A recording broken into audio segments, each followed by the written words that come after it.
Shirlian bent down slightly and greeted. "Hello there." Hearing the greeting, that eye squinted harder, turning itself into a full crescent shape as if smiling.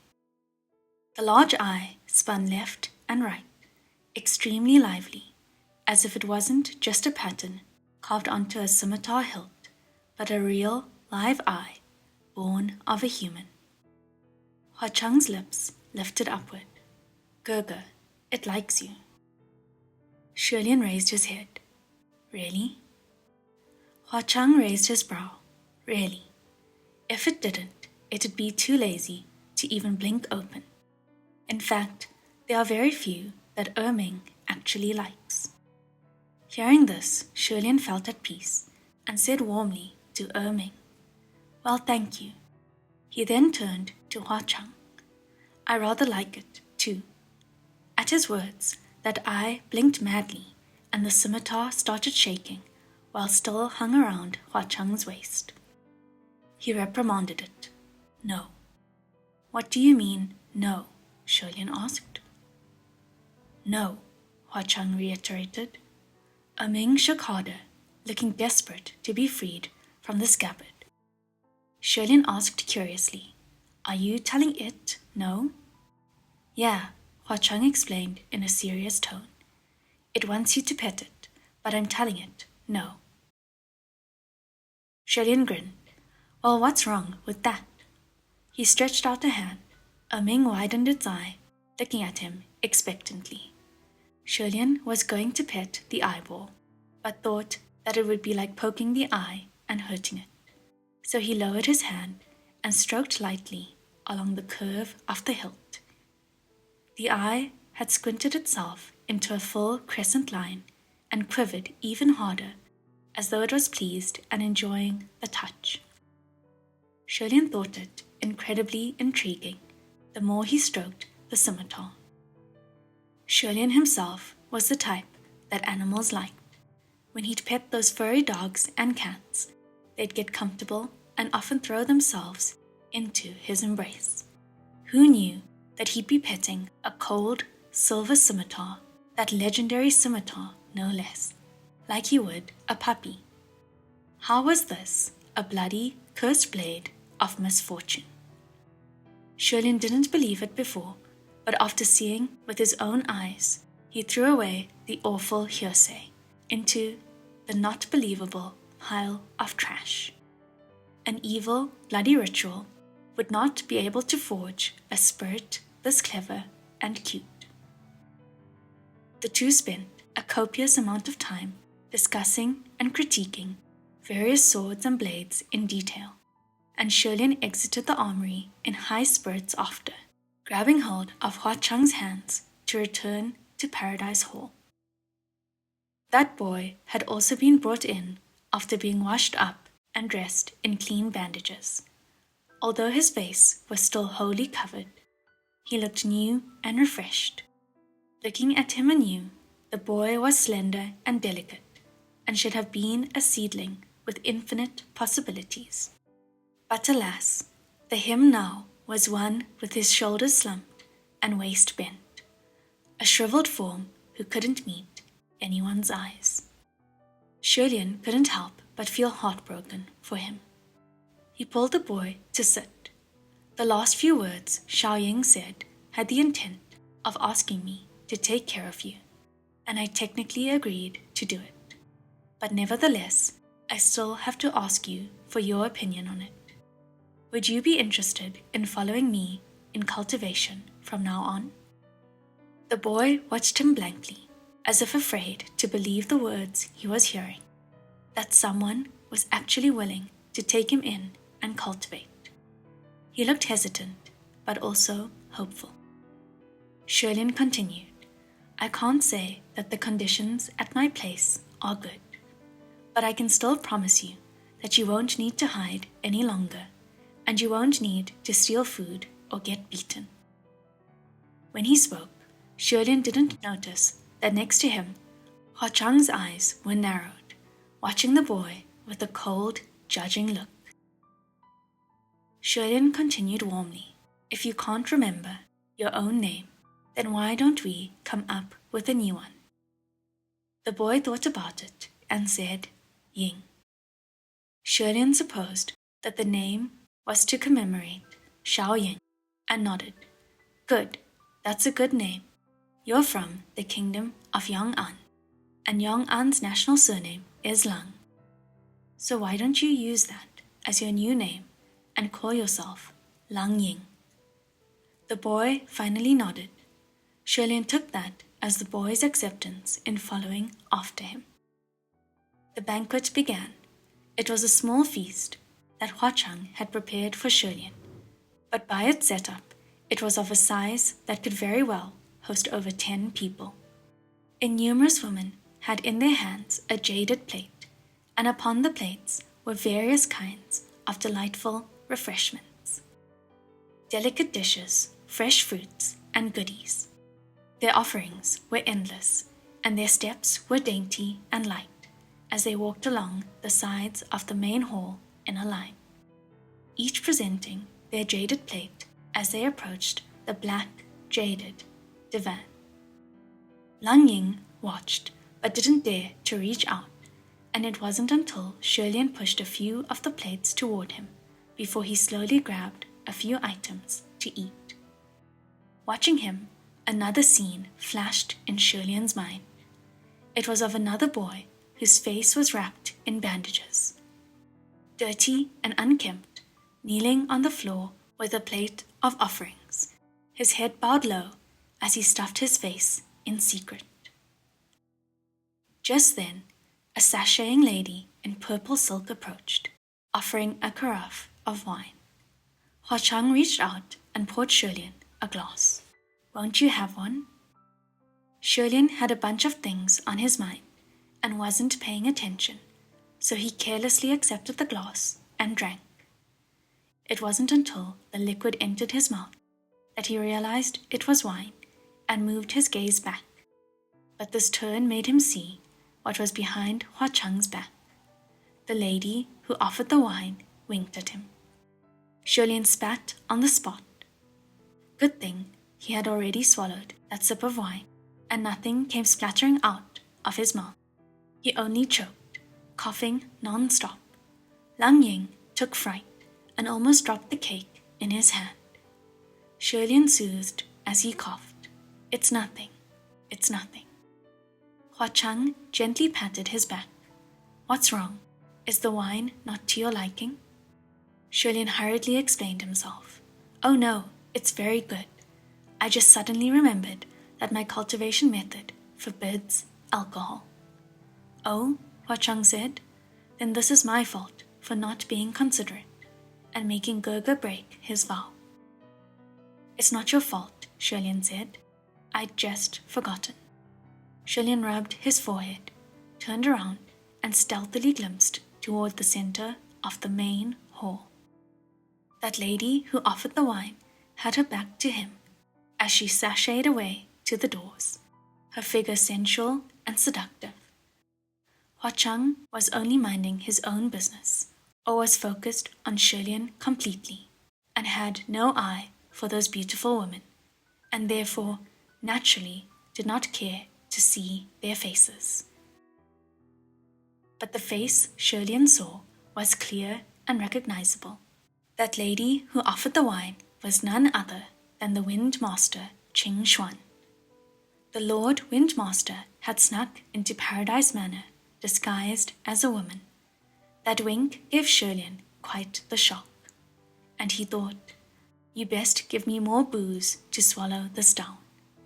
Unaware, Hua Chang said conversationally, I had always thought that cultivation was simply for living a carefree, hedonistic life. If you must forbid this and that, then what's the point? What do you think? Shirlian steadied himself swiftly and casually conversed back. That depends on the path you choose. Some cultivation sects don't mind earthly pleasures, but my chosen path of cultivation has always forbidden drinking and promiscuity. Alcohol can be overlooked once in a while, but abstinence from the latter is absolute. When he said the word abstinence. Hua Chang cocked his right brow and displayed an unreadable expression of either displeasure or annoyance.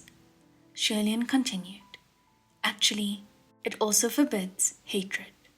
A gambling hall involves extreme joy and anguish, and can easily produce hatred, so it should be a place to be avoided. But if one is sure to maintain peace at heart, unmoved by wins and losses, then avoidance isn't technically necessary." Hearing this, Hua Chang laughed out loud. So Gerger was able to have the pleasure of entering the gambler's den. Going around in circles, Shirlian finally brought the subject of the conversation naturally to gambling and said, "Speaking of which, Sanlang, your gambling techniques are amazing to behold." Hua Chang chuckled. "It's just good luck, nothing else." Hearing this, Shirlian compared himself and felt rather woeful. He cleared his throat softly. "Well, look at me." He waved his hand and didn't finish. "I'm really curious. Is there really a technique to rolling dice?" If there wasn't, then Hua Chang couldn't just call the numbers as he wanted back at the gambler's den. And that waning moon officer couldn't have so easily tossed out 2 6s. Hua Chang smiled. "Naturally, there's a secret technique, but it's not something that's learned in a day." Shirlian had expected that answer. He wasn't hopeful with that question anyway, and was trying to come up with other ideas when Hua Chang continued. "However, I can tell you of a faster way. I promise Gerger would be able to succeed as he wills and win every round." "What's this way?" Shirlian asked. Hua Chang raised his right hand. It was the very same hand with the red string tied on the 3rd finger. The red string was tied into a small bow on the back of the hand, bright and vivid. He extended the hand and beckoned to Shirlian. "Give me your hand." Shirlian didn't know what it was for, but since Hua Chang had asked for his hand, he gave it to him. Hua Chang squeezed his hand and held it for a bit, smiling, before he turned his hand over and tossed 2 dice in his palm. "Try it now." Shirlian chanted mentally for 6s and rolled the dice. Rattling to a stop, the dice indeed revealed 2 red 6s. "What trick is this?" Shirlian asked curiously. "No trick," Hua Chang replied.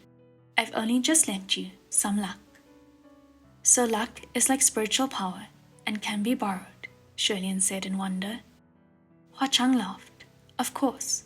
Next time, if Gerger is going to make bets with anyone, come and see me first. I'll lend you as much luck as you want. I promise your opponent will suffer a loss so great that he won't be able to return in 100 years." The two played around for many rounds, and Shirlian confirmed for himself that it was indeed so, before he stopped to say that he was tired. Hua Chang got up immediately and had someone take Lang Ying to settle, before personally escorting Shirlian to the guest chamber. Watching as Hua Chang's silhouette disappeared down the hall, Shirlian closed the door, sat by the table, and used a hand to cover his forehead, supporting his lowered head. The more thoughtful Hua Chang was, the more guilty Shirlian felt. There's really nothing to criticize about the way Sanlang treats me.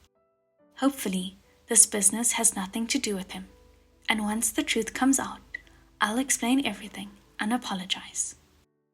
He had only sat for a moment when he heard someone calling him from outside the door with a small voice. "Your Highness, Your Highness." Recognizing the voice, Shirlian immediately rose to open the door, and the person just outside leapt in. It was indeed Shi Xuan in her female form. She was still in the ghost lady setup, a light silk dress, her waist wrapped tight and dainty. The moment she leapt in, she rolled onto the ground in a heap and transformed back to a man, hand on his chest. I can't breathe. I can't breathe. My God, this thing is going to choke me to death. Shirlene closed the door behind him, and when he turned around, what he saw was a full-grown man in a wicked purple silk dress, lying on the ground, madly ripping at his chest and waist bindings. Shirlene couldn't look and covered his eyes. Lord Windmaster, can you not just change back to your cultivation robes? Am I dumb? Shi Qingshuan replied. Walking around in the dark in a conspicuous white robe, I'd be a target. But in your current get-up, on some level, you're more of a target, Shirlene thought. Shirlene crouched down next to him. Lord Windmaster, how did you sneak in? Didn't we agree to meet 3 days hence? Well, what was I to do? Shi Qingshuan replied. I asked around on the streets, and they all said, Your Highness was sent to the Paradise Manor. And isn't Paradise Manor the Ghost King's lair? Even the name of the place sounded bad. I watched from afar and decided it was definitely an obscene and wanton place, so I was worried about you and snuck in using all of my power. What an unlucky journey this has been. Either I get dragged to facials by women and girls, or I had to swallow my honor to dress like this. I have never, ever made sacrifices this huge. Aren't you rather enjoying yourself? Shirlene thought. Where's His Highness, Tai Hua? If you left him waiting outside, what if he starts something? Shi Qingshuan finally ripped out all the bindings and took a deep breath and sprawled to the ground like a puddle. Don't worry, I've pulled rank and commanded him to not move a muscle, so there shouldn't be any issues. But seriously, Your Highness, you're so lucky. Huh? Shirlene gaped. Me? Lucky? Yeah, Shi Qingshuan exclaimed. Look how miserable Lang Changchou and I are. We either get hung with the threat of having our pants pulled off, or we wander the streets like stray dogs without a place to take us in. And here you are, eating well, sleeping well, and there's even a ghost king keeping you company. By that comparison, they were indeed rather miserable. Shi Qingshuan finally pulled himself up from the floor. So, Your Highness, do you still remember our objective for coming to the ghost city? Shirlene returned to being serious and replied, Of course I remember. Back at the Paradise Hall, I was preparing for our mission. Shi Qingshuan looked at him, confused. Really? What exactly did you prepare at the Paradise Hall? I only remember you playing around with Crimson Rain, Sword Flower, and rolling dice. You guys weren't even playing properly. You were feeling up his hands, and he was feeling up yours. What kind of new play was that? Shirlene explained himself. Lord Windmaster, please don't make it sound so questionable. We were only trying something out. I found some clues here in the Paradise Manor, and I was investigating. To keep going, I need a little luck. Shirlene raised his right hand, fingers closed tight, as if having grabbed hold of something, and knitted his brows. I've gotten it. The two silently snuck out the door, and after 2 incense time, they successfully found that small building once more.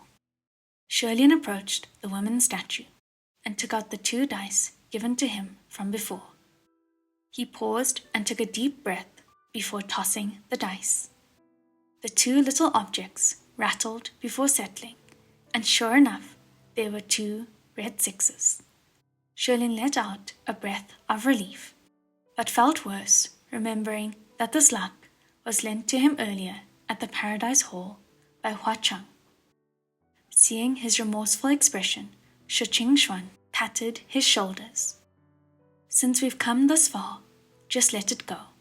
If I were you, I would have declined this mission from Jun Wu, no matter how he begs, lest I be a poor friend. Shirlene shook his head. In the end, Shi Xuan could only say such words because he didn't know Junwu very well. This whole business was certainly awkward for Shilian, and Junwu had known it.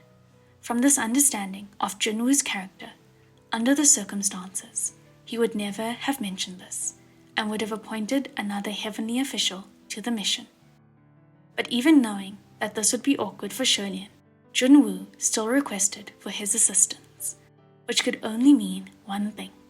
Junwu had no one else who was better suited to take on this mission, and only asked him out of necessity. If that was the case, Shilian had no choice. Besides, the missing heavenly official set off the distress signal 7 days ago, and Hua Cheng had also left 7 days ago. This was a coincidence he couldn't ignore. Shilian sighed before taking back the dice and pushed the door. Behind the glamorous gates was no longer the small, simple chamber he'd seen before, but a dark tunnel with a long stairway stretching into the abyss below, and a cold breeze blowing at them from the blackness. Shilian traded looks with Shi Xuan and nodded. One behind the other, the two entered the tunnel and entered the darkness. Shi Xuan took the lead. He snapped his fingers and ignited a palm torch and lit up the steps under their feet. Shilian closed the door gently and followed behind. As they descended, Shilian inquired with Shi Xuan, "Lord Windmaster, were there any heavenly officials banished from the heavenly court in recent years? I mean, besides me." "There were," Shi Xuan replied. "Why do you ask?"